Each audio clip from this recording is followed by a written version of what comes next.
ദൈവത്തിൻ്റെ അതിപരിശുദ്ധമായ നാം വാഴ്ത്തപ്പെടുമാറാകട്ടെ. ഇയ്യോബിൻ്റെ പുസ്തകം 38-ാം അധ്യായം. അനന്തരം യഹോവ ചുഴലിക്കാറ്റിൽ നിന്ന് ഇയ്യോബിനോട് ഉത്തരം അരുളി ചെയ്തത് എന്തെന്നാൽ, അറിവില്ലാത്ത വാക്കുകളാൽ ആലോചനയെ ഇരുളാക്കുന്നോരിവനാർ. നീ പുരുഷനെപ്പോലെ അരമുറുക്കിക്കൊള്ളുക.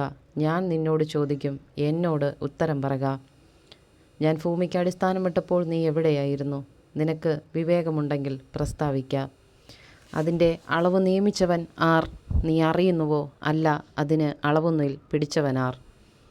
പ്രഭാത നക്ഷത്രങ്ങൾ ഒന്നിച്ച് ഘോഷിച്ചുല്ലസിക്കുകയും ദൈവപുത്രന്മാരെല്ലാവരും സന്തോഷിച്ചാർക്കുകയും ചെയ്തപ്പോൾ അതിൻ്റെ അടിസ്ഥാനം ഏതിന്മേൽ ഉറപ്പിച്ചു? അല്ല, അതിൻ്റെ മൂലക്കല്ലിട്ടവൻ ആർ? ഗർഭത്തിൽ നിന്നെന്ന പോലെ സമുദ്രം ചാടിപ്പുറപ്പെട്ടപ്പോൾ അതിനെ കതകുകളാൽ അടച്ചവനാർ? അന്നു ഞാൻ മേഘത്തെ അതിനുടുപ്പും കൂരിരുളിനെ അതിന് ചുറ്റാടയുമാക്കി. ഞാൻ അതിന് അതിർ നിയമിച്ചു, കതകും ഓടാമ്പലും വെച്ചു. ഇത്രത്തോളം നിനക്ക് വരാം, ഇത് കടക്കരുത്, ഇവിടെ നിന്റെ തിരമാലകളുടെ ഗർവം നിലയ്ക്കുമെന്ന് കൽപ്പിച്ചു. ഭൂമിയുടെ അറ്റങ്ങളെ പിടിക്കേണ്ടതിനും ദുഷ്ടന്മാരെ അതിൽ നിന്ന് കുടഞ്ഞു കളയേണ്ടതിനും നിന്റെ ജീവകാലത്തൊരിക്കലെങ്കിലും നീ പ്രഭാതത്തിന് കൽപ്പന കൊടുക്കുകയും അരുണോദയത്തിന് സ്ഥലം ആദേശിക്കുകയും ചെയ്തിട്ടുണ്ടോ? അത് മുദ്രയ്ക്ക് കീഴിലെ അരക്ക് പോലെ മാറുന്നു, വസ്ത്രം പോലെ ആസകലം വിളങ്ങി നിൽക്കുന്നു. ദുഷ്ടന്മാർക്ക് വെളിച്ചം മുടങ്ങിപ്പോകുന്നു, ഓങ്ങിയ ഭുജവും ഒടിഞ്ഞു പോകുന്നു. നീ സമുദ്രത്തിൻ്റെ ഉറവുകളോളം ചെന്നിട്ടുണ്ടോ? ആഴിയുടെ ആഴത്തിൽ സഞ്ചരിച്ചിട്ടുണ്ടോ? മരണത്തിൻ്റെ വാതിലുകൾ നിനക്ക് വെളിപ്പെട്ടിട്ടുണ്ടോ? അന്ധതമസിൻ്റെ വാതിലുകളെ നീ കണ്ടിട്ടുണ്ടോ? ഭൂമിയുടെ വിശാലത നീ ഗ്രഹിച്ചിട്ടുണ്ടോ? ഇതൊക്കെയും അറിയുന്നുവെങ്കിൽ പ്രസ്താവിക്ക. വെളിച്ചം വസിക്കുന്ന സ്ഥലത്തേക്കുള്ള വഴിയേത്? ഇരുളിൻ്റെ പാർപ്പിടവും എവിടെ? നിനക്ക് അവയെ അവയുടെ അതിരോളം കൊണ്ടുപോകാമോ? അവയുടെ വീട്ടിലേക്കുള്ള പാത അറിയാമോ? നീ അന്നേ ജനിച്ചിരുന്നുവല്ലോ, നിനക്ക് ആയുസ്സൊട്ടും കുറവല്ലല്ലോ, നീ അതറിയാതെ ഇരിക്കുമോ? നീ ഹിമത്തിൻ്റെ ഭണ്ഡാരത്തോളം ചെന്നിട്ടുണ്ടോ? കന്മഴയുടെ ഭണ്ഡാരം നീ കണ്ടിട്ടുണ്ടോ? ഞാൻ അവയെ കഷ്ടകാലത്തേക്കും പോരും പടയുമുള്ള നാളിലേക്കും സംഗ്രഹിച്ചു വച്ചിരിക്കുന്നു.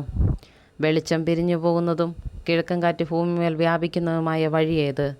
നിർജ്ജനദേശത്തും ആൾപ്പാർപ്പില്ലാത്ത മരുഭൂമിയിലും മഴ പെയ്യിക്കേണ്ടതിനും തരിശും ശൂന്യമായ നിലത്തിൻ്റെ ദാഹം തീർക്കേണ്ടതിനും ഇളമ്പലും മുളപ്പിക്കേണ്ടതിനും ജലപ്രവാഹത്തിനു ചാലും ഇടിമിന്നലിനു പാതയും വെട്ടിക്കൊടുത്തതാർ? മഴയ്ക്ക് അപ്പനുണ്ടോ? അല്ല, മഞ്ഞുതുള്ളികളെ ജനിപ്പിച്ചതാർ? ആരുടെ ഗർഭത്തിൽ നിന്ന് ഹിമം പുറപ്പെടുന്നു? ആകാശത്തിലെ നീഹാരത്തെ ആർ പ്രസവിക്കുന്നു? വെള്ളം കല്ലുപോലെ ഉറച്ചു പോകുന്നു, ആഴിയുടെ മുഖം കട്ടിയായിത്തീരുന്നു. കാർത്തികയുടെ ചങ്ങല നിനക്ക് ബന്ധിക്കാമോ? മകയിരത്തിൻ്റെ ബന്ധനങ്ങൾ അഴിക്കാമോ? നിനക്ക് രാശിചക്രത്തെ അതിൻ്റെ കാലത്ത് പുറപ്പെടുവിക്കാമോ? സപ്തർഷികളെയും മക്കളെയും നിനക്ക് നടത്താമോ? ആകാശത്തിലെ നിയമങ്ങളെ നീ അറിയുന്നുവോ? അതിന് ഭൂമിമേലുള്ള സ്വാധീനത നിർണയിക്കാമോ? ജലപ്രവാഹം നിന്നെ മൂടേണ്ടതിന് നിനക്ക് മേഘങ്ങളോളം ശബ്ദം ഉയർത്താമോ? അടിയങ്ങൾ വിടകൊള്ളുന്നു എന്ന് നിന്നോട് പറഞ്ഞ് പുറപ്പെടുവാൻ തക്കവണ്ണം നിനക്ക് മിന്നലുകളെ പറഞ്ഞയക്കാമോ? അന്തരംഗത്തിൽ ജ്ഞാനത്തെ വെച്ചവനാർ? മനസ്സിന് വിവേകം കൊടുത്തവൻ ആർ?